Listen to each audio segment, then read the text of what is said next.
ഷൈനി ചേച്ചി പൊള്ളുന്ന നൊമ്പരം. ഹോം നഴ്സായി പണിയെടുത്താണെങ്കിലും ഞാൻ ജീവിച്ച് കാണിക്കും. ശാസ്താംകോട്ടയിൽ നിന്നും സോന എന്ന വീട്ടമ്മ വിളിച്ചത് കേൾക്കുക.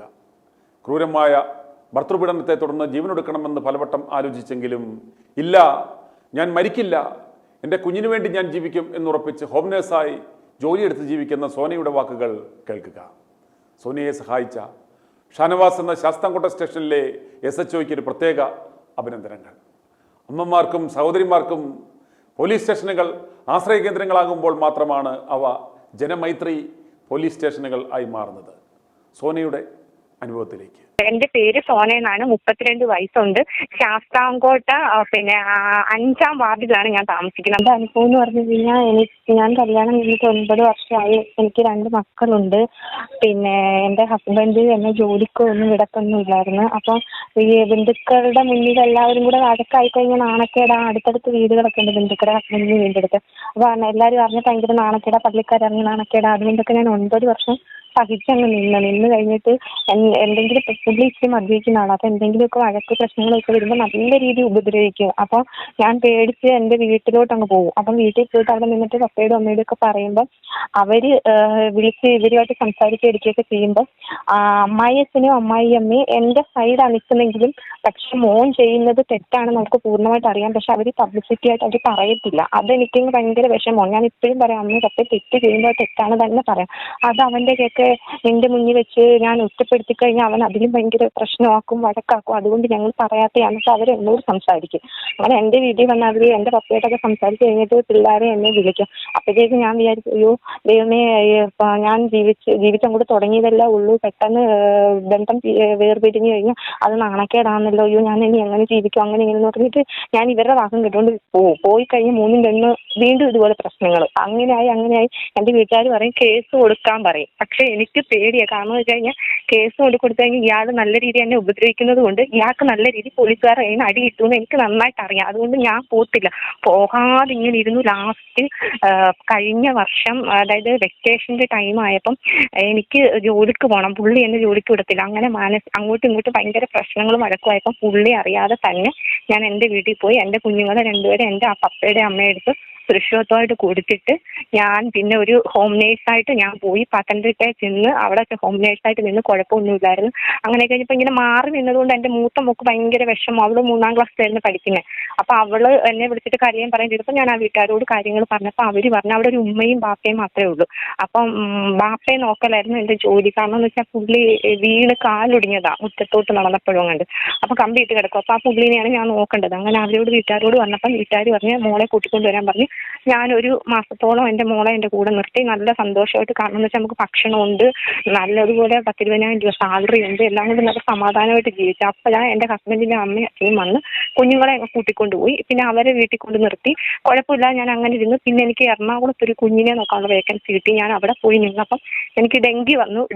ഞാൻ നാട്ടിൽ പോരുന്നു കഴിഞ്ഞിട്ട് പിന്നെ വീണ്ടും തിരിച്ച് എറണാകുളത്ത് തന്നെ ജോലിക്ക് ചെന്ന് 16 ദിവസമായപ്പോൾ വീണ്ടും അസ്വസ്ഥയായി ഞാൻ പോരുന്നു. അപ്പം പിന്നെ എൻ്റെ ഹസ്ബൻഡ് എന്നെ വിളിച്ച് ഇനി തൊട്ട് ഇങ്ങനെ ജോലിക്കൊന്നും പോകേണ്ട, വീട്ടിൽ നിൽക്കുന്നു പറഞ്ഞു. അങ്ങനെ 4 മാസം ഞാൻ വീട്ടിൽ, ഈ അടുത്തിടയ്ക്ക് 4 മാസമായിട്ട് വീട്ടിൽ നിന്ന് കഴിഞ്ഞപ്പം വീണ്ടും ഇതുപോലുള്ള പീഡനങ്ങൾ. ജോലിക്ക് പോകണ്ട, പക്ഷെ പുള്ളി എല്ലാ കാര്യങ്ങളും നോക്കുന്നുണ്ട്. ഇടയ്ക്കിടയ്ക്ക് ഞങ്ങൾ തമ്മിൽ മുഖാമുഖം നോക്കിക്കഴിഞ്ഞാൽ വഴക്ക്. പിന്നെ എനിക്ക് പണ്ട് തൊട്ടേ എനിക്ക് ടച്ച് ഫോൺ ഉപയോഗിക്കാൻ പുള്ളി സമ്മതിക്കില്ല. എൻ്റെ 9 വർഷത്തിനിടെ എൻ്റെ 4 ഫോണാണ് പുള്ളി എറിഞ്ഞ് പൊട്ടിച്ചിട്ടുള്ളത്. അതുകൊണ്ട് ഞാൻ പിന്നെ പൊതുവെ ഈ പുള്ളിക്ക് ഫോൺ ഞാൻ ഉപയോഗിക്കുന്ന ഇഷ്ടമല്ലാത്തതുകൊണ്ട് എന്നാ വേണ്ട, അങ്ങനെയും വേണ്ട എന്നും പറഞ്ഞ് ഞാൻ അങ്ങ് നിന്ന് കഴിഞ്ഞിട്ട് കുഞ്ഞ് ഫോണില്ല. അപ്പം അവരുടെ അമ്മയുടെ ഫോണിൽ നിന്ന് എടുക്കാതിരിക്കും എൻ്റെ വീട്ടുകാരെ ഒന്ന് വിളിക്കുന്നത്. അപ്പോൾ അങ്ങനെ വിളിക്കുവാണെന്നുണ്ടെങ്കിൽ പുള്ളി എങ്ങനെയെങ്കിലും അറിയോ വല്ലതും ചെയ്യുവാണെന്നുണ്ടെങ്കിൽ ആ നമ്പറിൽ വിളിച്ചിട്ട് വീട്ടുകാരെ തന്നെ വഴക്ക് പറയും. നിങ്ങൾ അവളോട് സംസാരിക്കാൻ പറ്റത്തില്ല, അങ്ങനെ ഇങ്ങനെ എന്നിട്ട് എൻ്റെ ഫ്രണ്ട്സിനെല്ലാം വിളിച്ചിട്ട് പറയും നീ അവളുമായിട്ട് സംസാരിക്കാൻ പറ്റത്തില്ല, ഞാൻ സമ്മതിക്കത്തുമ്പോൾ എനിക്ക് ഒന്നും. എന്നിട്ട് ഞാൻ ഇടയ്ക്ക് പറയാം, ഞാൻ പള്ളിയിലൊന്ന് പോയിക്കോട്ടെ, ഞാൻ അവിടെ പോയിരുന്നൊന്ന് പ്രാർത്ഥിച്ചോട്ടെ, ഒന്നും മെഴുകുതിരി കത്തിച്ചോട്ടെ. പുള്ളി വിടത്തില്ല. പുള്ളി അകത്തോട്ടും വിടത്തില്ല, പുറത്തോട്ടും. എന്നെ മാനസികമായിട്ട് 4 മാസം കൊണ്ട് എന്നെ ഇട്ട് നല്ല രീതിയിൽ പെടാപ്പാട് പെടുത്തി. അങ്ങനെ ലാസ്റ്റ് എനിക്ക് കേസ് കൊടുക്കാൻ പേടി. പുള്ളിയെ പിടിച്ചിട്ട് പോലീസ് എടുത്തിട്ട് അടിക്കും എന്നുള്ള ഭയം കൊണ്ട്. എനിക്ക് സ്നേഹമുണ്ട്, എൻ്റെ ഹസ്ബൻഡിനോട് സ്നേഹമുണ്ട്. എനിക്ക് വേറെ ആരെ എടുത്തോട്ട് പോകണമെന്നും താല്പര്യവും ഇല്ല, വേറൊരു ഇതൊന്നും ഒന്നുമില്ല. പക്ഷെ എനിക്ക് പുള്ളിനെ പോലീസ് അടിക്കുമോ അങ്ങനെയൊക്കെയുള്ള ഭയം കൊണ്ട് കൊടുക്കത്തില്ല. അതിന് എന്റെ വീട്ടുകാർ ലാസ്റ്റ് ഒരു മാസത്തിന് മുമ്പ് വെച്ച് വീട്ടുകാരും കൈ ഒഴിഞ്ഞു. കാരണം എന്ന് വെച്ച് കഴിഞ്ഞാൽ നിന്നോട് കേസ് കൊടുക്കാൻ നീ കൊടുക്കത്തില്ലല്ലോ, അതുകൊണ്ട് ഞങ്ങൾക്ക് ഇതൊന്നും അറിയണ്ടെന്ന് പറഞ്ഞു. അങ്ങനെ ഈ ഒരു 1.5 ആഴ്ചയുള്ളൂ ഞാൻ വീട്ടിൽ പോയി നിന്നിട്ട് വീട്ടുകാർ പറഞ്ഞ് കേസ് കൊടുക്കാതെ ഇവിടെ നിർത്തത്തില്ലെന്ന് പറഞ്ഞു. അപ്പൊ പുള്ളി എന്നെ വിളിച്ചിട്ട് പറഞ്ഞു, ഇന്ന് വൈകിട്ട് തന്നെ നീയും പിള്ളേരും വീട്ടിൽ വന്നില്ലെങ്കിൽ ഇന്ന് 1 മണിക്ക് ഞാൻ നിന്നെ വെട്ടിക്കൊന്നിരിക്കും, അതിന് ഒരു സംശയം ഇല്ലെന്ന് പറഞ്ഞു. അപ്പോഴത്തേക്ക് എനിക്ക് ഭയമായിപ്പോയി. ഞാൻ അപ്പോൾ എനിക്ക് ഇല്ലാത്ത ധൈര്യം എല്ലാം കൂടെ സമ്പാദിച്ച് ഞാൻ പോലീസ് സ്റ്റേഷനിൽ ശാസ്താംകോട്ട സ്റ്റേഷനിൽ ചെന്ന് പരാതി കൊടുത്തു. അപ്പം കൊടുത്തതിനകത്ത് പറഞ്ഞേക്കുന്നത് പറഞ്ഞു വെച്ചാൽ എന്നെ ജോലിക്ക് വിടണം, പിന്നെ എന്റെ വീട്ടിലോട്ടും വിടണം എന്നുള്ള ഒരു സൊല്യൂഷനാണ് പറഞ്ഞത്. അപ്പൊ അവിടെ ചെന്ന് അല്ലാതെ അടിച്ചൊന്നും ഇടിച്ചൊന്നും ഒന്നും. അപ്പൊ പോലീസുകാർ അത് കേട്ടിട്ട് പറയുകയും ചെയ്തു, ഇതിനകത്ത് അടിച്ചിട്ടും പരാതി അടിച്ചതായിട്ടും വല്ലതും ഉണ്ടോ? ഞാൻ പറഞ്ഞില്ല, അങ്ങനെയൊന്നും ഇല്ല എന്ന് പറഞ്ഞു. അപ്പം ഞാൻ പറഞ്ഞു ഇതൊന്ന് ജസ്റ്റ് ചോദിച്ച് എങ്ങനെയാന്ന് വെച്ച് കഴിഞ്ഞാൽ തീരുമാനം ഉണ്ടാക്കി തന്നാൽ മതി. അതുമല്ല, ഈ പുള്ളി യൂത്ത് കോൺഗ്രസിന്റെ ഒരു മണ്ഡലം വൈസ് പ്രസിഡന്റ് ആയിട്ട് എന്റെ ഹസ്ബൻഡ് 2 വർഷം മുമ്പ് ഉണ്ടായതുകൊണ്ട് എനിക്ക് പേടിയാണ്. കാരണം പാർട്ടിയുടെ ഇത് വെച്ച് പോയി കഴിഞ്ഞാൽ ഞാൻ ചുറ്റി മടങ്ങുമല്ലോ എന്ന്. പിന്നെയും ഞാൻ എന്റെ സമാധാനത്തിന് വേണ്ടി ഞാൻ അങ്ങ് പോയി, എന്ത് വന്നാലും വേണ്ടിയില്ല പറഞ്ഞ് ഞാൻ പോയി. പക്ഷേ അവിടെ ചെന്നപ്പോ പിറ്റേന്ന് പുള്ളീനെ വിളിച്ചു, 10 മണിക്ക് വിളിച്ചു. ഷാനവാസ് എന്ന് പറഞ്ഞൊരു എസ് ഇപ്പൊ അവിടെ ഇരിക്കണം. ആ പുള്ളിയോട് ശാസ്താംകോട്ട. അപ്പൊ ആ പുള്ളി ഷാനവാസ് എന്ന് പറഞ്ഞ ആ സാറ് അപ്പൊ ഈ പാർട്ടിയുടെ ഇത് വെച്ചിട്ട് എനിക്ക് കൊണ്ടുകൊടുക്കാൻ നടക്കില്ല. കാരണം വെച്ചാൽ അവർക്ക് മിക്ക പോലീസും ഈ എന്റെ ഹസ്ബൻഡ് ഓരോ കേസിന് ആൾക്കാരെയും കൊണ്ട് പോകുന്നതുകൊണ്ട് നല്ല രീതിയിൽ അറിയാം. ഞാൻ അങ്ങോട്ട് ചെന്നപ്പോഴേ പരാതിക്കകത്ത് ഹസ്ബൻഡിന്റെ പേര് കണ്ടപ്പോഴേ പറഞ്ഞ അയ്യോ ലവനോ, അന്നേരം എൻ്റെ അടുത്ത് മിക്ക പുള്ളികളും ഇങ്ങനെ തന്നെ പാർട്ടിയുടെ പ്രവർത്തനം കൊണ്ട് നടക്കും. പക്ഷെ അവന്മാരുടെ വീട്ടിലല്ല ഇതിന് അപ്പുറം നടക്കുന്നതെന്ന് ആ പുള്ളി പറഞ്ഞു. ഞാൻ ഇപ്പൊ ചിരിച്ചോണ്ട് മുഖം തപ്പിക്കൊണ്ട് സാറേ ഇത് പേടിച്ചിട്ട് തന്നെയാണ് ഞാൻ ഈ 9 വർഷം കൂടി ഇങ്ങോട്ട് വരാത്തത്. എനിക്ക് വേറെ കേസിൽ കൊണ്ടുകൊടുക്കാൻ വഴിയില്ല, നാണക്കേട് ഭയന്നിട്ടാ. പക്ഷെ ഒന്നും വിചാരിക്കരുത്, ഞാൻ ആത്മഹത്യയുടെ വക്കിൽ നിൽക്കുക. എനിക്കിനി എനിക്ക് ആത്മഹത്യ ചെയ്യാൻ പേടിയുള്ള ഒരാളാണ്. എന്നാൽ പോലും ഞാൻ ആത്മഹത്യയുടെ വക്കിലെത്തി നിൽക്കുന്നതുകൊണ്ട് എനിക്ക് അവസാന നിർവാഹം ഇല്ലാത്തതുകൊണ്ട് വന്നതാണ്. 9 വർഷത്തിൽ ആദ്യമായിട്ടാണ് ഞാൻ ഇങ്ങനെ പോലീസ് സ്റ്റേഷനിൽ വരുന്നത്. അതുപോലെ പീഡനം ഞാൻ അനുഭവിച്ചിരിക്കുക. ഇപ്പൊ എനിക്ക് ജോലിക്ക് പോകണം, പിന്നെ അത് കഴിഞ്ഞിട്ട് രണ്ടാമത് എന്റെ വീട്ടിൽ എനിക്ക് പലപ്പോഴും പോകണം. ആ ഒരു ഇതാണെന്ന് പറഞ്ഞു. അപ്പൊ അങ്ങനെ പിറ്റേന്ന് പുള്ളിയായിട്ട് വിളിച്ച് സംസാരിച്ചപ്പം SI ചോദിച്ചു പിന്നെ എന്താണ് ജോലിക്ക് വിടാത്തത്. അപ്പം പുള്ളി പറഞ്ഞു അത് ഞാനിപ്പം ജോലിക്ക് പോകുന്നുണ്ട് സ്പ്രേ പെയിന്റിങ്ങാ 1200 രൂപ തോന്നുന്നു ഡെയിലി ശമ്പളം. അപ്പൊ ഉണ്ട്, അതുകൊണ്ട് കാര്യങ്ങളൊക്കെ ഓടും, അതുകൊണ്ട് വിടുന്നില്ല എന്ന് പറഞ്ഞു. അപ്പൊ ഞാൻ എന്നോട് ചോദിച്ചു നിങ്ങൾക്ക് ജോലിക്ക് പോകണം. ഞാൻ പറഞ്ഞു സാറേ ഈ ഹസ്ബൻഡിന്റെ പോകണ്ടെന്ന് പറഞ്ഞുകൊണ്ട് 4 മാസം കൊണ്ട് ഞാൻ എന്റെ വീട്ടിൽ തന്നെ പുള്ളിയുടെ വീട്ടിൽ നിന്നത്. പക്ഷെ 4 മാസം കഴിഞ്ഞപ്പോൾ എനിക്ക് മാനസിക സമ്മർദ്ദം പുറത്തോട്ട് എനിക്ക് ഫോൺ തരത്തില്ല. എന്റെ കൂട്ടുകാരനെ എല്ലാം വിളിച്ചിട്ട് പറയാം അവളോട് സഹകരിക്കരുത്, എടുക്കരുത്. എന്നിട്ട് എന്റെ കേൾക്കെ തന്നെ പറയാം നിന്റെ കൂട്ടുകാരി ഉണ്ടല്ലോ, ഞാൻ അവരെ വിളിച്ച് ഞാൻ പറയുന്നുണ്ട് മിണ്ടരുത്. എന്നിട്ട് ഞാൻ എവിടെല്ലാം മിണ്ടാനും പറയാനും പോകുന്നുണ്ട്. പള്ളി പോലും ഒരു സാധനം തരില്ല. പള്ളി കഴിയുമ്പോൾ അന്നേരെ പിടിച്ച് കൊണ്ടുപോവുക വീട്ടിലേക്ക്. എന്തോ എന്നെ എല്ലാവരും അങ്ങ് ബ്രേക്ക് ആക്കുന്ന പോലെ. അങ്ങനെ എനിക്ക് സമ്മർദ്ദം സഹിക്കാൻ വയ്യാതെ വന്നപ്പോഴാണ് ഞാൻ ഇങ്ങനെ കൊടുത്തത്.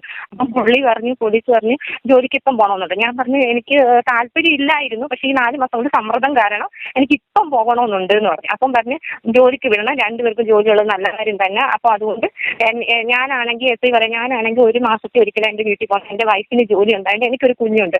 ഒരു ബിസ്ക്കറ്റ് പോലും ആ കുഞ്ഞിന് വാങ്ങിക്കൊടുക്കണ്ട. കാരണം വെച്ചാൽ എന്റെ വൈഫ് ജോലി ചെയ്യുന്നുണ്ട്, അവന്റെ കാര്യങ്ങൾ നോക്കുന്നുണ്ട്. അപ്പൊ അതുകൊണ്ട് നല്ല ഹാപ്പി ആയിട്ട് നിങ്ങൾക്ക് ജീവിച്ചാൽ പോരെ. അപ്പൊ നമ്മൾ സാറേ പിന്നെ എനിക്ക് എന്നെ വീട്ടിൽ വിടുന്നില്ല എന്ന് പറഞ്ഞു. അപ്പം പറഞ്ഞ് അതെന്റെ വീട്ടിൽ വിടാം. അന്നേരം പുള്ളി പറയാൻ പാൻ പറ്റില്ല എന്ന്. അപ്പം പറഞ്ഞ ഒരു കാര്യം ചെയ്യേ, ഇയാൾക്ക് മാസത്തിൽ എത്ര ദിവസം പോകണം? ഞാൻ പറഞ്ഞു സാറേ എനിക്ക് സെക്കൻഡ് സാറ്റർഡേ നോക്കി എന്റെ രണ്ട് ദിവസം എന്റെ പിള്ളേരുമായിട്ട് എനിക്കൊന്ന് പോയി നിൽക്കും. പറഞ്ഞാൽ അന്നായി ആ 2 ദിവസവും പോയിക്കോ. ഒരു മാസത്തിൽ 4 ഞായറുണ്ട്, ആ 4 ഞായറാഴ്ചയും വീട്ടിൽ പോയിക്കോ. അന്നേരം ഇവനെയും കൂടെ കൂട്ടിക്കോ എന്ന് പറഞ്ഞ് സന്തോഷമായിട്ട് പറഞ്ഞു വിട്ട്. പിന്നെ ലാസ്റ്റ് വീട്ടിൽ ഞാൻ അങ്ങനെ പോരുന്നു അവരുടെ വീട്ടിലോട്ട് അങ്ങ് ചെന്നു. അന്ന് തന്നെ അവരുടെ വീട്ടിലോട്ട് ചെന്ന് കഴിഞ്ഞപ്പോൾ 2 ദിവസം കഴിഞ്ഞപ്പോൾ ജോബ് അന്വേഷിക്കാൻ പുറത്തോട്ടൊക്കെ അന്വേഷിക്കാനോ എനിക്ക് മൊബൈലിൽ ഒരു സൗന്ദര്യം ഇല്ല. പുറത്തോട്ടൊക്കെ ഈ പുള്ളി വിടുന്നില്ല, ജോലിയുടെ കാര്യം ഒന്നും അന്വേഷിക്കാനുള്ള രീതി ഒന്നും കാണിക്കുന്നില്ല. അപ്പൊ ലാസ്റ്റ് പുള്ളിക്ക് മനസ്സിലായി ഞാൻ ബാഗൊക്കെ റെഡിയാക്കി വെച്ചിരിക്കും, എപ്പോഴെങ്കിലും ഒരു വേക്കൻസി വരികയാണ് കയറി പോകണം. പുള്ളി അപ്പോൾ ഉടനെ വന്നിട്ട് എന്നെ പോകാൻ പറ്റത്തില്ല പറഞ്ഞ് പിടിച്ച് അടിക്കുകയും ചെയ്ത് എന്റെ കോൺടാക്ട് ചെയ്യേണ്ട നമ്പർ ഡയറിയിലുണ്ടായിരുന്നു എനിക്ക് ഫോണിൽ. അത് മൊത്തത്തിൽ കത്തിക്കുക, എന്റെ ബാഗും എന്റെ സർവ്വ സാധനം. പക്ഷെ സർട്ടിഫിക്കറ്റ് എടുത്ത് ബുക്കിയ സമയത്ത് ഞാൻ ആ ഫയൽ ചെയ്യല്ലേ എന്ന് പറഞ്ഞുകൊണ്ട് അയാൾ പേരുടെ മുകളിലോട്ട് എടുത്ത് എറിഞ്ഞ്. അത് മാത്രം എനിക്ക് ബാക്കിയുള്ള സാധനങ്ങൾ എന്തോ നഷ്ടപ്പെട്ടാലും നമുക്ക് പൈസ എങ്ങനെ ജോലി ചെയ്താലും പൈസ ഒപ്പിച്ച് നമുക്ക് മേടിക്കാം. പക്ഷെ സർട്ടിഫിക്കറ്റ് ഒക്കെ പോയത് എന്റെ പുറകെ നടക്കണം. കുഞ്ഞുങ്ങളുടെ എന്റെ എല്ലാം ഒരു ഫയലിൽ ഇരുന്നതാണ്. അപ്പൊ ആ ബാഗും കത്തിച്ച് എല്ലാം ചെയ്ത് ഞാൻ അന്ന് രാത്രി ഭയങ്കരമായിട്ട് എനിക്ക് മാനസിക സമ്മർദ്ദം. എനിക്കിനി ഒരു രക്ഷയില്ലല്ലോ എന്ത് ചെയ്യുന്നത്. അങ്ങനെ അവരുടെ പപ്പയും അമ്മയും എല്ലാവരും വന്നു കഴിഞ്ഞപ്പോൾ കഴിഞ്ഞപ്പോൾ അവരെല്ലാവരും കൂടെ പറഞ്ഞു ഇവിടെ കിടന്ന് ഇനി കിടന്ന് അലക്കി ഒരിക്കുന്നത്. ഞാൻ പറഞ്ഞു ഞാൻ SI എന്നോട് പറഞ്ഞേക്കെന്ന് വെച്ച് വിളിച്ച് പറയണം, ഇയാൾ എന്തെങ്കിലും ഇങ്ങനെ കാണിക്കുമെന്ന് പറയണമെന്ന് എന്നോട് പറഞ്ഞേക്കണം. ഞാൻ ഇതുവരെ പപ്പയമ്മേ ഞാൻ വിളിച്ച് പറഞ്ഞിട്ടില്ല. എനിക്കറിയാം എൻ്റെ മൂത്ത മോളെയും കൂടെ കൊണ്ടുവന്ന് കഴിഞ്ഞാൽ ഇത് കാര്യം ഭയങ്കര വഷളാവും എനിക്കറിയാം. പക്ഷെ ഞാൻ അത് ചെയ്യുന്നില്ല. ഞാൻ സമാധാനത്തിൽ ഇരിക്കാമെന്ന് പറഞ്ഞിട്ട് ഞാൻ കിടന്ന് ഉറങ്ങി ശരിക്കും അടിക്കിരിക്കും. വയറൊക്കെ വെച്ച് എൻ്റെ കാലയിൽ അടിക്കി ശരിക്കും എന്നെ ഉപദ്രവിക്കുകയൊക്കെ ചെയ്തു. ഞാൻ സഹിച്ച് അവിടുന്ന് രക്ഷപ്പെടാൻ വേണ്ടി മാത്രം ഞാൻ സഹിച്ച് അന്ന് രാത്രി ഫുള്ളും അങ്ങനെ ഇരുന്നു. പക്ഷെ 9 മണിയായപ്പോൾ എനിക്ക് സമ്മർദ്ദം വീണ്ടും കൂടി രാത്രി. അപ്പം ഞാൻ എഴുന്നേറ്റിട്ട് രാത്രി ഓടി വന്നിട്ട് ഞാൻ പറഞ്ഞു പിന്നെ എനിക്ക് കിടക്കാൻ പറ്റുന്നില്ല, ഉറങ്ങാൻ പറ്റുന്നില്ല, എനിക്ക് മരണമോ എനിക്ക് എന്തോ മരിച്ചാൽ മതി എന്നുള്ള ഇത് തോന്നുന്നു, എനിക്ക് പറ്റുന്നില്ലല്ലോ അയ്യോ എന്ന് പറയും. അങ്ങനെ പിന്നെ അവരെല്ലാവരും പ്രാർത്ഥിച്ച് ഇങ്ങനെ ഇരുത്തി കുറെ കഴിഞ്ഞപ്പോഴത്തേക്ക് ഞാൻ അങ്ങ് ഉറങ്ങി. നേരം വെളുത്ത് കഴിഞ്ഞപ്പോഴത്തേക്കും ഞാൻ അവരുടെ അമ്മയോട് പറഞ്ഞ് ഞാൻ പോലീസ് സ്റ്റേഷനിൽ പോയി പറയാൻ പോയി, എനിക്ക് പറ്റുന്നില്ല, ഞാൻ മരിച്ചിരിക്കും, അതുകൊണ്ട് എനിക്ക് പറ്റില്ല, എനിക്ക് ജീവിക്കണം അവരോട്. ഞാൻ അങ്ങനെ പെട്ടെന്ന് പോലീസ് സ്റ്റേഷനിൽ പോകുന്നു പറഞ്ഞ് എൻ്റെ ബാഗും സാധനങ്ങളും എല്ലാം എടുത്തോണ്ട് പോയി എൻ്റെ വീട്ടിൽ ചെന്നിട്ട് ഞാൻ പോലീസ് സ്റ്റേഷനിൽ പോയില്ല. ഞാൻ വിളിച്ച് പറയാനും ഒന്നും പോയില്ല. എനിക്കങ്ങ് പേടി എൻ്റെ ഹസ്ബൻഡിനെ എടുക്കുന്നുള്ളൂ. പെട്ടെന്ന് ഞാൻ എന്തോ ഇത് ഒരു വേക്കൻസി എനിക്ക് കിട്ടി. കൊല്ലത്തൊരു വേക്കൻസി, ഒരു അമ്മച്ചീനെ നോക്കാൻ ഒരു വേക്കൻസി എനിക്ക് കിട്ടി. ഞാനിപ്പോൾ ഒരാഴ്ചയായി ഇപ്പോൾ ഇവിടെ വന്ന് നിൽക്കുന്നു. എനിക്ക് ഒരു കുഴപ്പമില്ല. എൻ്റെ മക്കളെ രണ്ടുപേരും എൻ്റെ വീട്ടിലാണ്. എൻ്റെ ഹസ്ബൻഡിൻ്റെ അച്ഛനും അമ്മയും വീണ്ടും അവർ വന്ന് അവരെ അങ്ങ് കൂട്ടിക്കൊണ്ടുപോയി. അവരുടെ വീട്ടിൽ ഞാൻ വിളിക്കും പറയും, എല്ലാ കുഴപ്പങ്ങളൊന്നുമില്ല. ഹസ്ബൻഡ് ഇപ്പോൾ ഇടയ്ക്കൂടെ 1-2 ദിവസം വല്ലപ്പോഴും ഒക്കെ വിളിക്കുന്നുണ്ട്. അങ്ങനെ ഞാൻ അങ്ങനെ അതിജീവിച്ച് വന്ന ഒരാളാണ്. അപ്പൊ ഞാൻ ഇന്ന് ഇപ്പം മൊബൈലിൽ രാവിലെ കണ്ടു അമേരിക്കയിൽ നിന്ന് കണ്ട ഒരു അങ്കിള് വിളിച്ചിട്ടുണ്ടായിരുന്നു. ഇങ്ങനെ ഏതോ ആരാണ്ട് അവരെ വീട്ടിൽ പോയി ജോലിക്ക് ഇന്ന് 2 മക്കളെയും കൊണ്ട് നല്ല രീതിയിൽ വളർത്തി എന്നൊക്കെ പറഞ്ഞുകൊണ്ട്. അപ്പൊ ഞാൻ അത് കണ്ടപ്പോ സത്യത്തിൽ ഞാൻ എന്റെ അനുഭവം വെച്ച് നോക്കി. കാരണം എന്ന് വെച്ച് കഴിഞ്ഞാൽ ഒന്നാമത്തെ കാര്യം എന്റെ ഹസ്ബൻഡിനെ പോലീസ് അടിക്കും എന്നുള്ള ഭയം കൊണ്ട് എനിക്ക് അവിടെ പോകാൻ പേടി. രണ്ടാമത്തെ കാര്യം എന്ന് വെച്ച് കഴിഞ്ഞാൽ എനിക്ക് മരിക്കാനുള്ള പേടി. ജീവിക്കാൻ എനിക്ക് ആഗ്രഹവും ഉണ്ട്.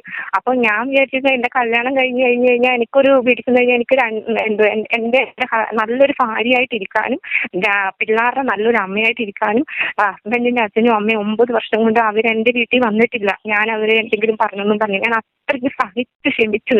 പക്ഷെ എനിക്ക് എല്ലാവരും ഇയാൾ ബ്രേക്ക് ചെയ്യുന്ന അന്ന് വന്നപ്പോഴാണ് എനിക്ക് സ്വാതന്ത്ര്യം കുറഞ്ഞത്. നമുക്ക് സ്വാതന്ത്ര്യം ഇല്ലെങ്കിൽ ജീവിക്കാൻ പറ്റൂല, അത് വീട്ടിലായാലും ഭർത്താവിന്റെ മുമ്പിലായാലും. അപ്പൊ അതുകൊണ്ടാണ് ഞാൻ ഇങ്ങനെ ഇറങ്ങി. എന്തുവായാലും ഞാനിപ്പോ ഹാപ്പി ആയിട്ട് ഞാൻ എന്തോ ഒരു രക്ഷപ്പെട്ട ഒരു കിളിയെ പോലെ ഞാനൊരു വീട്ടിൽ ഇങ്ങനെ ജോലി ചെയ്ത് സമാധാനമായിട്ട് എന്റെ ജീവിതം പോകുന്നുണ്ട്. അതുകൊണ്ട് എനിക്ക് പറയാനുള്ള പാഠമെന്ന് വെച്ച് കഴിഞ്ഞാൽ നമ്മൾ തളരരുത്. നമുക്ക് സ്വാതന്ത്ര്യം ഉണ്ടെങ്കിൽ നമ്മൾ മിണ്ടാതിരിക്കേണ്ടടുത്ത് മിണ്ടാതിരുന്ന് നമ്മൾ രക്ഷപ്പെടാനുള്ള വഴി നോക്കണം. അതേ എനിക്ക് പറയാനുള്ളൂ. സഹോദരി പറഞ്ഞ പോലെ വളരെ ഇത്രയും കഷ്ടതകൾക്കിടയിലും പ്രതീക്ഷയൊന്നും നഷ്ടപ്പെടാതെ നന്നായിട്ട് ഒരു ബന്ധവും മുറിച്ചില്ല എന്നുള്ളതാണ് ഞാനിപ്പം സഹോദരിയുടെ ഈ പ്രവർത്തനത്തിൽ കാണുന്നത്. അതായത് വേണമെങ്കിൽ ഭർത്താവിനെ ഉപേക്ഷിച്ച് പോലീസുകാർക്ക് വിട്ടുകൊടുത്ത് ഒരു കേസും ഗാർഹിക പീഡന കുറ്റം ചുമർത്തി അയാളെ വേണേ ഉപേക്ഷിച്ച് പിള്ളേരുമായിട്ട് പോകായിരുന്നു. പക്ഷെ ആ ബന്ധം മുറിച്ചില്ല. ആ ഭർത്താവുമായിട്ടുള്ള ബന്ധം മുറിഞ്ഞില്ല. കുഞ്ഞുങ്ങൾക്ക് അച്ഛനില്ലാതാക്കിയില്ല. അവരുടെ മാതാപിതാക്കൾക്ക് അവരുടെ അങ്ങനെ ഒരു കുടുംബവും ശിഥിലമായില്ല. ഒരു ബന്ധവും മുറിയാതെ തന്നെ സഹോദരി ഇതിനെ നിങ്ങളാൽ കഴിയുന്ന വിധം, അതായത് ഈ പറയുന്ന പോലെ ഹോം നേഴ്സ് എന്ന ഒരു ഹോം കെയർ എന്ന നിലയ്ക്കോ ഉള്ള ഒരു ജോലി എടുത്താണെങ്കിലും ഞാൻ ജീവിക്കുമെന്നുള്ളൊരു നിശ്ചയദാർഢ്യം ഉള്ളത് കൊണ്ട് അങ്ങനെ ഒരു സെൽഫായിട്ട് ഒരു മാർഗം കണ്ടെത്തി മാറി കുഞ്ഞുങ്ങൾക്കുള്ള ചെലവിനുള്ള മാർഗം കണ്ടെത്തുന്നു. ഈ ഒരു പ്രശ്നം ഉണ്ടാകാനുള്ള ഒരു സാധ്യത ഇല്ലാതാക്കി പിന്നെയും ഇതുപോലെ തന്നെ ഈ ബന്ധം അറുത്ത് മുറിച്ച് 4 വഴിക്കാകാതെ പോയി. ഇതെല്ലാം പറഞ്ഞാൽ പറയുന്ന പോലെ അതൊന്നുപോലും ഇതിനകത്തുള്ള നഷ്ടപ്പെടാത്ത സഹോദരി ഇതിനെ മാനേജ് ചെയ്തു എന്നുള്ളത് വലിയൊരു കാര്യമാണ്. ഈ പറഞ്ഞ പോലെ ഞാൻ പറഞ്ഞില്ല, ഏത് പുരുഷനാണേലും ഇത് നടക്കുന്നുണ്ടെങ്കിലേ ഈ വേല ഇറക്കത്തുള്ളൂ. ഏതൊരു സ്ത്രീ ആണെങ്കിലും ഒരു കാര്യം മനസ്സിലാക്കേണ്ടുന്നത് ഇവന്റെ ഈ തരികടയും വേലകളും ചെലവാകുമെങ്കിൽ മാത്രമേ അവർ എടുക്കത്തുള്ളൂ. ആ പണി എടുത്താൽ തിരിച്ച് പണി കിട്ടും, അല്ലെ അത് അത്തരത്തിൽ കൈകാര്യം ചെയ്യപ്പെടുമെന്നൊരു ബോധ്യം ഉണ്ടായി കഴിഞ്ഞാൽ അവൻ അടങ്ങി ഒതുങ്ങി ഇതിനൊക്കെ ആഗ്രഹം ഉണ്ടെങ്കിൽ പോലും ഇതൊക്കെ അടക്കി ഒതുക്കി നടക്കും. ഇപ്പം മനസ്സിലായില്ല. ഇപ്പം അയാളുടെ ഉള്ളിൻ്റെ ഉള്ളിൽ ഒരു പേടിയുണ്ട്. ഇത് വന്നാൽ ഇത് സ്റ്റേഷനിലേക്ക് വീണ്ടും പോകും. പിന്നെ അതിനകത്ത് എടുത്തു പറയേണ്ടത് ആ ഒരു ഓഫീസർ ഇപ്പൊ ആ പുള്ളി എന്ന് വെച്ചാൽ അത് ഒരു ദേഷ്യപ്പെടുകയോ ഒന്നും ചെയ്തില്ല. സാവധാനം നല്ല രീതിയിലാണ് പറഞ്ഞത്. എനിക്ക് ഒരിക്കലും മറക്കാൻ പറ്റാത്ത ഒരു അനുഭവമാണ് അത്. അതായത് ആ ഒരു ഉദ്യോഗസ്ഥൻ നന്നായിട്ട്, അതായത് ഇവരൊരു സാധാരണഗതിയിൽ സംഭവിക്കുന്നത് ഏതെങ്കിലും ഒരു ഈർക്കിലി പാർട്ടിയുടെ ഏതെങ്കിലും ഒരു ചോട്ടാ നേതാവാണെങ്കിൽ അവരുടെ സൈഡിൽ നിന്ന് സ്ത്രീകളെ കോർണർ ചെയ്യുന്ന ഒരു പ്രകൃത പലരും കാണിക്കുന്നത്. എന്നാൽ അത് നമ്മളോടൊപ്പം നിന്ന് വളരെ നമ്മുടെ കാര്യങ്ങൾ കേൾക്കുകയും അവനും ബോധ്യമായി ഇനി ഇത്തരത്തിലുള്ള തരികട കാണിച്ചാൽ സ്റ്റേഷനിൽ നിന്ന് കാര്യമായ പണി കിട്ടുമെന്ന് അവന്റെ ഉള്ളിൻ്റെ ഉള്ളിൽ ശരിക്കും ഒരു പേടിയും ഉണ്ടായി. അതുകൊണ്ടാണ് അവൻ അടങ്ങി നിൽക്കുകയും ചെയ്യുന്നത്. അന്നേരം അത് തീർച്ചയായിട്ടും അന്നേരം ആ പോലീസ് സംവിധാനം ശരിക്കും എന്താണോ ചെയ്യേണ്ടുന്നത് അവരത് നന്നായിട്ട് ചെയ്തു. അന്നേരം അവരെ കുറിച്ച് അല്ല ആ ഒരു ഉൾഭയം ഉള്ളത് കൊണ്ട് അവൻ അടങ്ങി നിന്നു. അന്നേരം ഇനി ഇങ്ങനെയുള്ളൊക്കെ കാര്യങ്ങൾ വളരെ ട്രാൻസ്പെറന്റ് ആയിട്ട് വരികയും പുറത്തു വരികയും ആളുകൾ അറിയുകയും ഒക്കെ ചെയ്യുന്ന പറയുമ്പോഴത്തേക്ക് ഒത്തിരി ഒതുങ്ങും. അത് നമ്മൾ ഉദ്ദേശിക്കുന്ന ഇത്ര കൂടെ, കാരണം നമുക്ക് ഒത്തിരി ലിമിറ്റേഷൻ ഉണ്ട്. ഞങ്ങൾ ചെയ്യുന്നത് അല്ലെ നമ്മുടെ ഈ ഒരു പ്രവൃത്തിയുടെ ഉദ്ദേശം എന്ന് പറഞ്ഞു കഴിഞ്ഞാൽ ഇങ്ങനെയുള്ള കാര്യങ്ങൾ നിങ്ങൾക്ക് ഷെയർ ചെയ്യാൻ. ഇപ്പം സഹോദരി ഇപ്പൊ എന്നോട് എന്നോട് ഇപ്പൊ കാര്യങ്ങൾ ഷെയർ ചെയ്തു, ഞാനിത് കേട്ടു. 4 ദിവസം മുമ്പാണെങ്കിൽ ഈ ഷൈനി എന്നുള്ള ആ സംഭവം വരുന്ന സമയത്ത് ഞാനിരുന്ന് ഓർക്കും, ദൈവമേ ഈ കൊടിയ പീഡനം തന്നെയാണല്ലോ ഞാൻ അനുഭവിച്ചുകൊണ്ടിരിക്കുന്നത്, പക്ഷെ എനിക്ക് പറയാനൊരു അവസരം എങ്ങൊന്നും കിട്ടുന്നില്ല.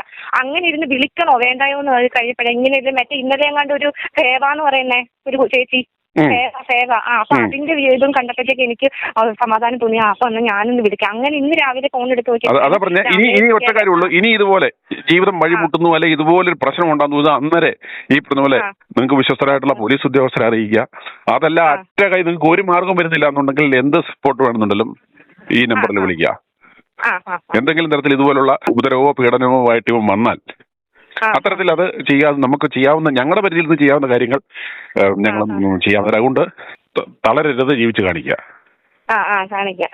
അതന്നെ എനിക്ക് എല്ലാവരോടും അങ്ങനെ തന്നെ പറയാനുള്ളത്. ദൈവം തന്ന ആയുസ് ദൈവം തന്നെ എടുക്കട്ടെ, അത് എവിടെയെങ്കിലും വെച്ച്. എല്ലാവരും മരിക്കുന്നവർ തന്നെയാണ്. അപ്പൊ എനിക്കും ഇത് തന്നെ പറയാനുള്ളത്, ഒരു പെണ്ണുങ്ങളും തളരരുത്, നമ്മൾ മുമ്പോട്ട് തന്നെ പോവുക. അത്രയേ ഉള്ളൂ എനിക്ക് പറയാനുള്ള മെസ്സേജ്.